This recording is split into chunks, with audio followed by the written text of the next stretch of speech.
This week on Carlie's Couch, we talk about procrastination and the process that we've found that helps us to move through it. 5 steps from eternity. That's all. That's funny. Anyways. Man, I wish I knew you were about to do that. I would have been a little more prepared to hit the notes. However, maybe we'll just make that the picture that accompanies this episode. They can be like, why is Cisco on this episode? It's cool. We're talking all about procrastination. This is something that affects most people. And it's really cool to meet and to see people who it doesn't affect that much. It seems like there are people who they just get stuff done. You know, Shout out to them. It's no space between them talking about it and doing it.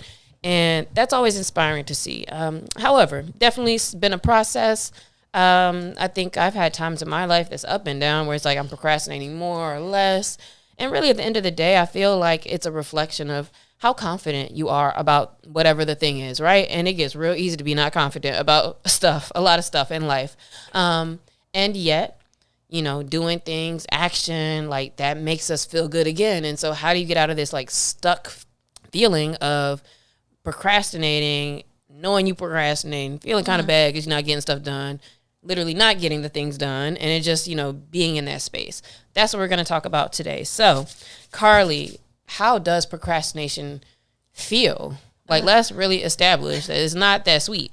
No, it is definitely not. It feels yucky. Like heavy, sticky. It makes me feel anxious. Like it's always something on my chest because I know it's like something hanging over my head because I know that I'm not getting something done. And so no matter where I am having a good time out, there's like a little cartoon like thing hanging over. Like, bro, now you know good and well you're supposed to be getting something done. And so it just doesn't feel good. Like it's like this constant like feeling. I'll also say for me, I tend to feel it like in my chest, like where it's tight. I'm not breathing relaxed. And also I'll notice in your mood, like I'll have more of an attitude or I'll be more irritable with little things.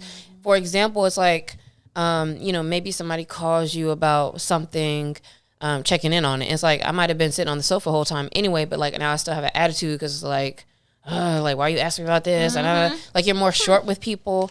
And so it just, you know, you're not carefree. And like, it's just like a ball and chain on your ankle, essentially, when you're procrastinating.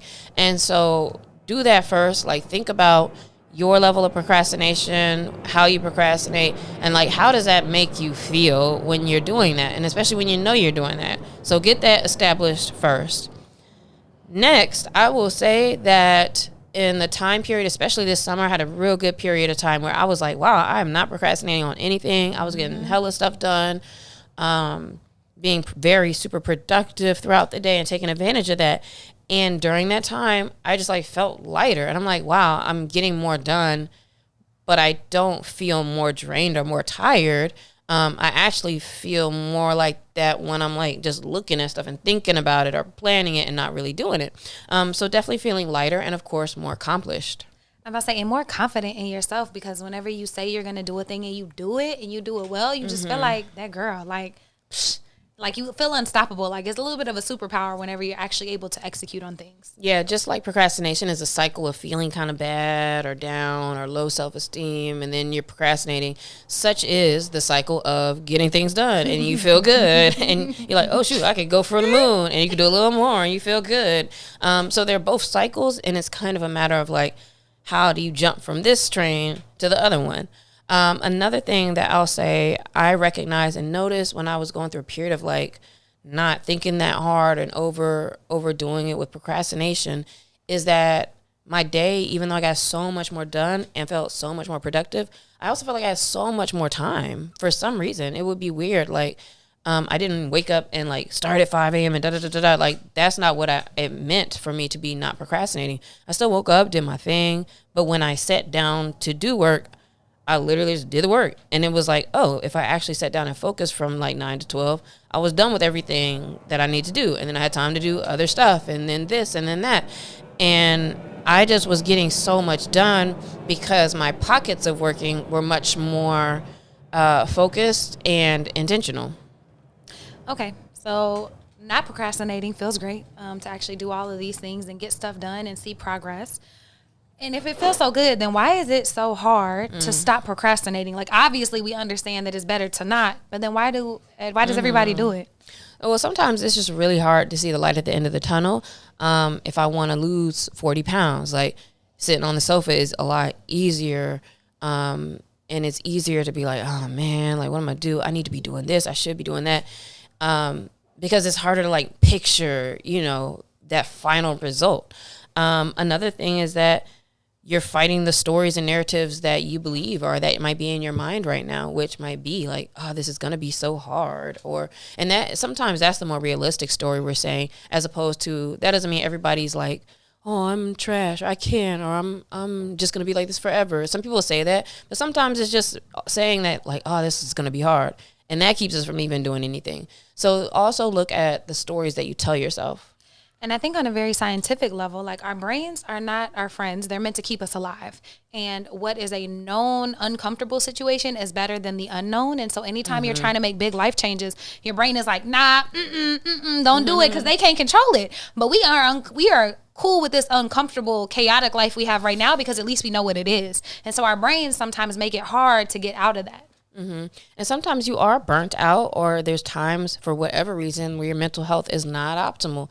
And during those times, it's of course going to be harder to push through and to be productive or to show up everywhere or even in like important spaces. And so that's something to acknowledge as well. And there may be other levels of things for you to acknowledge or work through that may help that clear up. I know in times where I have been on an antidepressant, immediately I felt like, oh, it kind of like clears things up. I know other things like Adderall could do that as well, right? Where or you might be able to experience like, oh, this is how it feels to like kind of have a little bit more clarity and not be as like pulling all directions in your mind and all those things.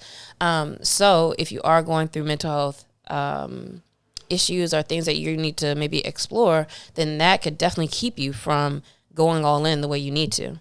And to say that all seasons also aren't supposed to be super productive, like trees don't produce fruit all year round, but if you notice that this needs to be one that you are productive and you're not, those are all causes. I think two other large ones are, one is like a lack of discipline. Instant gratification. You're straight up. You're just willing to order Uber Eats, then do the thing and bite the bullet and actually eat healthy and take care of yourself. It's just easier in that moment, and you get more dopamine from ordering Uber Eats and doing that. And then the last one is you're scared of failing or that you're not going to be perfect, and so it's easier to never try and never fail and let yourself down than it is to actually do a thing. Yeah. All of those are huge things that we all deal with. I know I have for sure. But again, keeping in mind that first part we said, like none of that feels good. And so that's the part you got to remember. I think that more recently in the last few months, I have taken small things to decide to be disciplined about. And then I notice like if I keep breaking it, then I'm like, nah, never mind. Like I'll put that to the side because what I don't want to do is keep like lying to myself, or because that's a cycle that'll make you keep feeling bad. So I'll say, never mind, I'm not doing the nutrition thing right now, let's say. But this other thing that I'm doing, like this is what I'm doing, so I'm doing this, and like just kind of buckling in that way. There's a process that I know I have utilized that helps me to kind of get unstuck from being in a space where things are the same. I know there's stuff I need to do for it to change, and I just wasn't doing it. So we're going to go through that. So intentionally for me, step one is getting the facts and knowing the variables of the situation. My example for that is that there is a car that's been sitting in my garage for over a year now. I had a friend of a friend who just needed it to sit somewhere. Cool. He's like, yeah, you could drive it around if you need to. I would drive it around a bit, and then it started overheating. So I was like, I'm just going to park that. So I just parked it. And meanwhile, like a year later, I'm like, whew, these Uber prices and Lyft prices are so expensive now. Like I literally am going to be paying $100 to go anywhere and come back. And after a while, I just kept feeling more and more disgusted about it. Like, I need to figure something out as far as like a car, what I want to put to the side, what's the process, And then I'm like, Lex, there's a car right in the garage, but guess what? I don't even know how much it costs to get fixed. I don't even know, what any of that looks like. So maybe I need to at least just like call the mechanic. Hey, can I drop this off so you could tell me what's going on? I might find out it's some little, it just needs like a cooling container or something mad cheap, or it could be the transmission is blown, whatever, right? But like often what we do when we're procrastinating is we are ignoring looking into what we need to do to make it better. Like you not trying to make a plan. You whatever. Same with weight loss. Until I got a scale, it's like, oh, you're not actually serious about doing anything because you don't even know how much you weigh now. You don't even know any of your stats. And so I noticed like I was avoiding looking at stuff. But once you look at it, it's like, oh, bet. And now you're interested in kind of tracking the number. Or now I can make a plan for like, okay, my car will be $400 to fix. And then in the long run, that saves me so much money. And so if you notice, you're not even getting the details. That's the first place to start. Yeah, if you avoiding that thing, then that's what it is. Mine is, I waited until October 15th to file my taxes this year because my mom passed away and I had to file her taxes and I had to deal with all of the paperwork around her death. And there's a lot of stuff I have to do for her taxes and mine. And I just got overwhelmed. But also, I noticed that I was feeling really sad and I didn't want to face those emotions and the things with my mom's death. And so that was keeping me from moving forward. So the first step is like, you need to know what you need to do to move forward. But the second step is actually facing your emotions and asking yourself questions like, what's going on? What do you need? And the moment I started doing my taxes, I realized that's why I had put it off, because I didn't want to face all those things because it made me feel sad. So what did that look like? That's step 2, then facing the emotions around it. What did that look like? And how did you figure out like what the emotion was and how did that help you to move forward?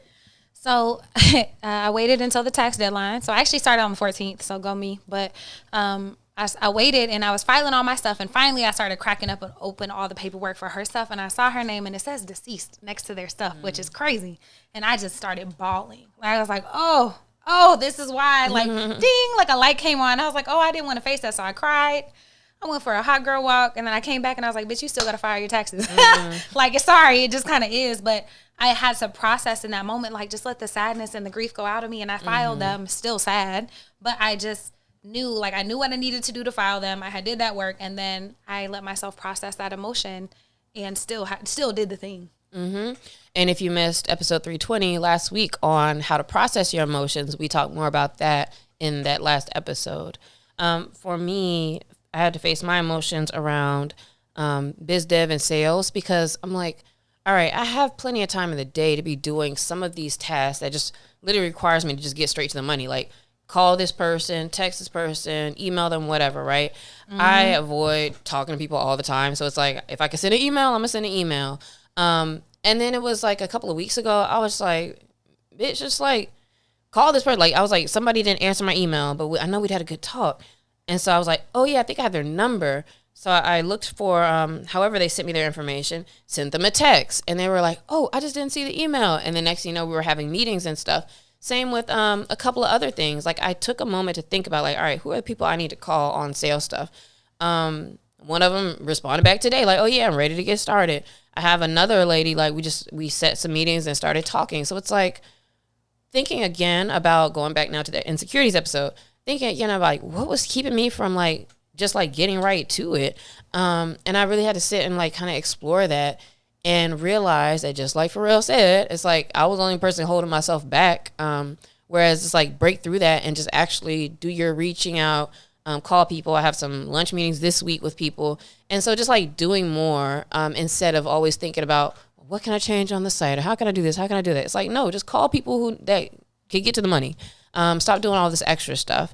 So in the same way, I had to process that and then kind of remind myself of like, you know, who I was and then just do what I need to do.